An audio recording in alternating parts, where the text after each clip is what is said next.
اعضاء کی کہانی، اعضاء کی زبانی، اس عنوان کے تحت ہم آپ کو سنا رہے ہیں ہائپوتھیلیمس کی کہانی کا دوسرا حصہ سماعت فرمائیے۔ جسم کے اندرونی درجہ حرارت کو فوری طور پر کم کرنا بھی بہت ضروری ہے، کیونکہ زیادہ درجہ حرارت سے جسم کی اندرونی حساس تنصیبات کو نقصان پہنچ سکتا ہے۔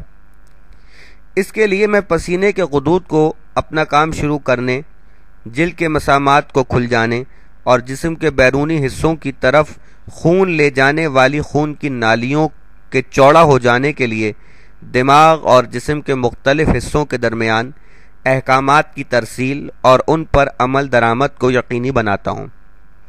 میری ان کوششوں سے مریض کو پسینہ آ جاتا ہے اور بخار کی شدت گھٹنے لگتی ہے۔ انفیکشن ختم ہو جاتا ہے تو میرے آلات بھی دوبارہ نارمل درجہ حرارت پر کام کرنے لگتے ہیں۔ اب زیادہ درجہ حرارت کی ضرورت نہیں رہتی، اس لیے بخار اتر جاتا ہے۔ آپ کے جسم میں پانی کے تناسب کو برقرار رکھنا میرا ایک اور اہم کام ہے۔ انسان شاید بنیادی طور پر ایک آبی جانور ہے۔ نوزائیدہ بچے میں پانی کا تناسب 75% ہوتا ہے اور ایک بالغ انسان کا جسم 50% پانی پر مشتمل ہوتا ہے۔ آپ روزانہ تقریباً چوتھائی گیلن کے برابر نمی اپنے سانس یا پسینے، پیشاب اور دوسرے ذرائع کے ذریعے خارج کرتے ہیں۔ اگر کوئی آدمی اپنے جسم میں پانی کا 5واں یا اس سے ذرا زیادہ حصہ ضائع کر دے تو اس کا نتیجہ موت کی صورت میں نکلتا ہے۔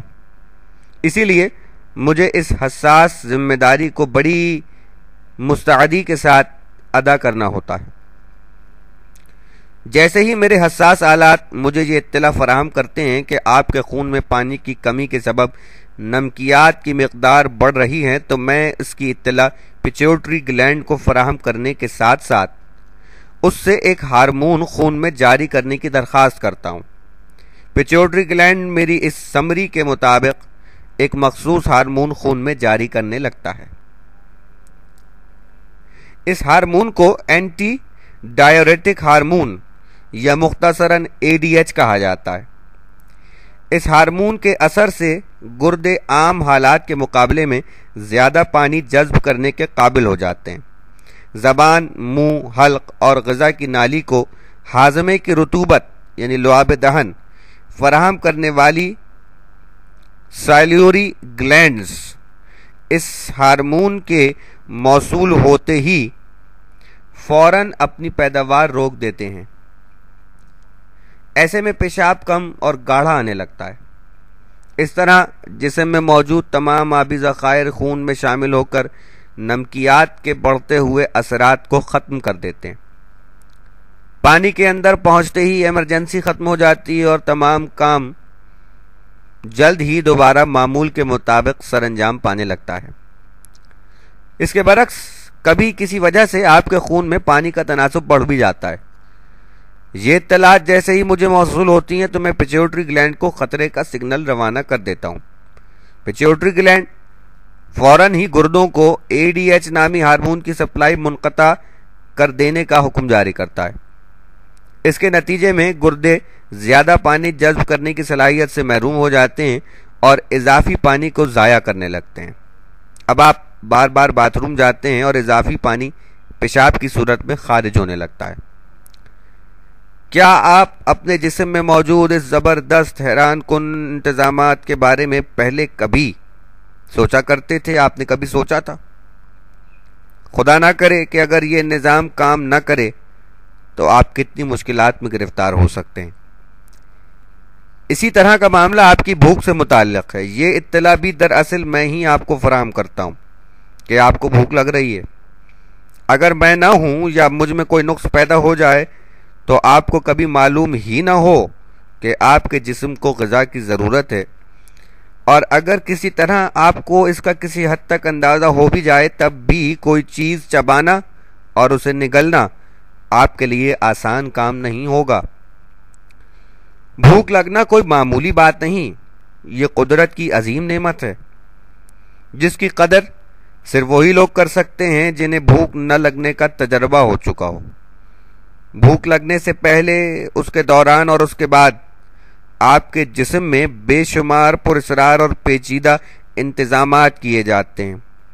आपको खाना खिलाने, हजम करने और उसे जुज़्व बदन बनाने के अमल में कितने आज़ा, सलाहियतें, गुदूद, केमिकल और अल्लाह की कितनी मखलूक यानी जिस्म के खुलिये काम करते हैं, उनका अगर आप तसव्वुर करना भी चाहें तो नहीं कर सकते। आइए आपको उसकी एक हल्की सी झलक दिखा दी जाए। खाना खाने के वक्त से ज़रा पहले मेरे हसास आलात को आपके जिस्म की जानिब से लम्हा ब लम्हा सैकड़ों हज़ारों इक़साम के सिग्नल्स, इत्तलात, मालूमात मौसूल होना शुरू हो जाती हैं। मसलन कोड्स और सिग्नल्स की शक्ल में ये इत्तला मौसूल होती है कि खून में शक्कर की मिक़दार गिर रही है। दूसरी तरफ से इत्तला आती है कि तवानाई के बहरान के सबब कमज़ोरी या थकन के हल्के हल्के असरात पट्ठों पर हमलावर होने वाले हैं। अब जाहिर है कि मुझे फौरी एक्शन लेना है, क्योंकि तवानाई के इन मराकज़ यानी प्लांट्स पट्ठों के करीब मनफी सरगर्मियों को एक लम्हे के लिए भी बर्दाश्त नहीं किया जा सकता। मैं ख़तरे की शिद्दत का अंदाज़ा लगाता हूँ और मुताल्लिक़ा क़ुदूद और आज़ा को इस सूरत हाल से निमटने के लिए मखसूस सिग्नल्स नशर करना शुरू कर देता हूँ।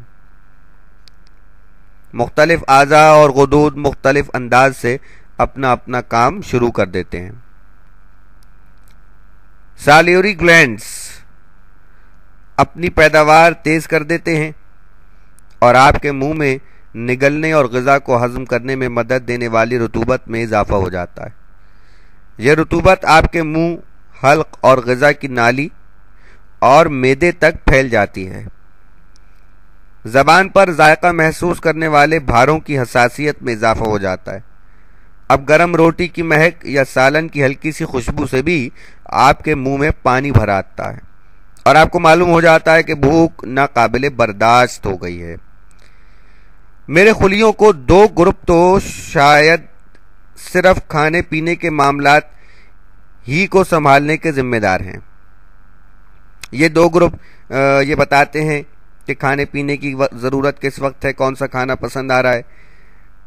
इन दो ग्रुपों का काम गोया खाने पीने के मामलात को संभालना है। उनमें से एक अगर ख़राब हो जाए तो इंसान खाना शुरू करे तो खाता ही चला जाए, हत्ता कि उसका पेट फटने लगे। उसके बावजूद खाने की ख्वाहिश और रफ्तार में कमी वाक़ ना हो, उसे मालूम ही ना हो सके कि उसका पेट भर गया है। अब खाना खाना बंद कर देना चाहिए। इस ग्रुप का दूसरा यूनिट काम बंद कर दे तो इंसान को भूख लगना बंद हो जाए। अब दुनिया की लजीज तरीन ग़िज़ा भी उसके लिए बेकार होगी। ऐसे में उसे ज़बरदस्ती कुछ खिलाया भी जाए तो वो इस लजीज ग़िज़ा को कड़वी दवा की तरह इस्तेमाल करेगा। अब उसके मुंह, ज़बान, हल्क, ग़िज़ा की नाली और मैदे में खाने को निगलने और हज़म करने में मदद देने वाली रतूबत की मिक़दार न होने के बराबर होगी। इसलिए निवाले निगलना और हज़म करना उसके लिए एक नागवार और मुश्किल काम हो जाएगा। जिनसी मामलात की देखभाल मेरी एक और अहम जिम्मेदारी है। ये तो मुझे नहीं मालूम कि जिनसी ख्वाहिश किस तरह पैदा होती है, लेकिन इसकी ज़रूरियात की फराहमी मेरे और पिट्यूटरी ग्लैंड की मुश्तरका कोशिशों ही से मुमकिन होती है। दिमाग के दूसरे हिस्से इस सिलसिले में ज़्यादा किरदार अदा करते हैं, लेकिन हम में से कोई भी तन्हा कोई काम नहीं कर सकता। मसलन मेरी मदद के बगैर आपके जिनसी मामलात खासे अबतर हो सकते हैं। अगर मेरा एक हिस्सा नाकारा हो जाए तो आपकी जिनसी ख्वाहिशात गायब हो जाएं। उसके बरक्स दिमाग में पैदा होने वाले हीजान और दबाव के बाइस मैं अक्सर मजबूर हो जाता हूं कि पिट्यूटरी ग्लैंड से सेक्स हार्मोन की मिक़दार में इजाफा करने की दरख्वास्त करूं। इसके नतीजे में आप जिनसी तौर पर ज़्यादा मुतहर्रिक हो जाएंगे और एक खुदकार निज़ाम मुमकिन है ख्वाब के दौरान इखराज का सबब बने और आप ज़हनी तौर पर पुरसुकून हो जाएं। अक्सर औक़ात किसी भी सबब आप ज़्यादा ही गुस्से में आ जाते हैं। इसकी इत्तला मुझे कॉर्टेक्स यानी दिमाग के सुरमई मादे के इलाके से मिलती है। ऐसे में मुझे आपको इस सूरत-ए-हाल से निमटने के लिए तैयार करना होता है और बहुत कम वक्त में। इसके लिए मुझे पिट्यूटरी ग्लैंड से कहना पड़ता है कि वो दूसरे गुदूद को मुतहर्रिक करने के लिए एक मखसूस हार्मोन खून में जारी करे ताकि ये गुदूद खून में मौजूद ग़िज़ाई अज्जा को जुज़्व बदन बनाने के अमल को तेज़ कर सकें। उसके साथ ही खून को जिल्द की बैरूनी सतह से समेट कर पट्ठों में जमा करने का काम शुरू हो जाता है। जिल्द की सतह पर मौजूद खून की नालियां सिकुड़ जाती हैं। अंदरूनी पट्ठों में मौजूद खून की नालियां चौड़ी हो जाती हैं ताकि ज़्यादा खून को अपने अंदर से गुजार सकें। दिल की धड़कनें और फेफड़ों के सिकुड़ने और फैलने की रफ्तार बढ़ जाती है। आप तेज़ तेज़ सांस लेने लगते हैं। मैदे का काम मुअत्तल हो जाता है।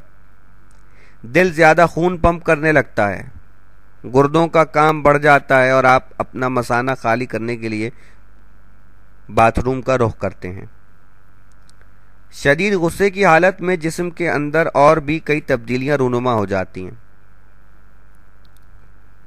क्राइनल नर्व आपकी आंखों, चेहरे के उज़लात, फेरेंक्स और दिल को इस सूरत हाल के रद्द अमल के लिए तैयार करती है। पट्ठों के खिंचाव में इजाफा हो जाता है। जिस्म का बैरूनी दर्जा हरारत कम हो जाता है। सालियोरी ग्लैंड्स यानी मुंह की रतूबत पैदा करने वाले गुदूद काम करना बंद कर देते हैं ताकि जिस्म की नमी को महफूज किया जा सके। इसीलिए ऐसे वक्त में आपका मुंह खुश्क हो जाता है। ये सारे काम, सारी तैयारियां घंटों में नहीं, सेकंड से भी कम वक्त में सरअंजाम पाती हैं। गुस्सा ठंडा हो जाए तो मुझे जिस्म के सारे मामलात को मामूल पर लाने के लिए इसके बरक्स काम करना पड़ते हैं और चंद लम्हों में सब कुछ नॉर्मल हो जाता है।